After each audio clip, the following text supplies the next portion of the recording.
అయోధ్య రామ మందిరం ప్రాణ ప్రతిష్ఠ సందర్భంగా హైదరాబాద్ లో భారీ లడ్డూని తయారు చేశారు. ఈ సందర్భంగా లడ్డూ తయారు చేసిన నాగభూషణ్ రెడ్డిని పల్లవి గ్రూప్ అధినేత మల్కా కొమరయ్య ఘనంగా సత్కరించారు. జనవరి 22న జరగబోయే రామ్లల్లా ప్రాణ ప్రతిష్ఠ కార్యక్రమం శుభ పరిణామమని అన్నారు. శ్రీరాముడి కృపాకటాక్షాలు ప్రజలందరిపై ఉండాలని అన్నారు. అయోధ్య రామ మందిరం ట్రస్ట్ వారి అనుమతితో లడ్డుని నైవేద్యంగా సమర్పించనున్నారని తెలిపారు. నాగభూషణ్ రెడ్డి కుటుంబ సభ్యులపై శ్రీరాముని ఆశీస్సులు ఉండాలని కోరారు. అక్కడ దాకా వెళ్ళి నైవేద్యానికి మన లడ్డు పోతుందంటే ఎంతో అదృష్టం. మన కంటోన్మెంట్ ప్రజలకు కూడా అన్ని విధంగా మంచిగా అయితే ఆశిస్తున్నారు. దేశ ప్రజలకు మంచిది కావాలా, దాంతో పాటు మన కంటోన్మెంట్ ప్రజలకు కంటోన్మెంట్ సమస్యలని పరిష్కారం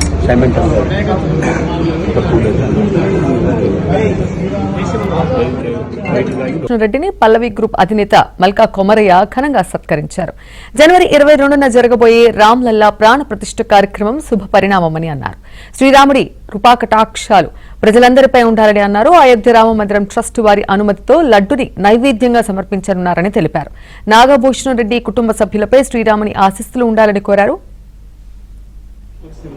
అక్కడ దాకా వెళ్ళి నైవేద్యానికి మన లడ్డు పోతుందంటే ఎంతో అదృష్టం. మన కంటోన్మెంట్ ప్రజలకు కూడా అన్ని విధంగా మంచిగా అయితే ఆశిస్తున్నారు. దేశ ప్రజలకు మంచిది కావాలా, దాంతో పాటు మన కంటోన్మెంట్ ప్రజలకు కంటోన్మెంట్ సమస్యలని పరిష్కారం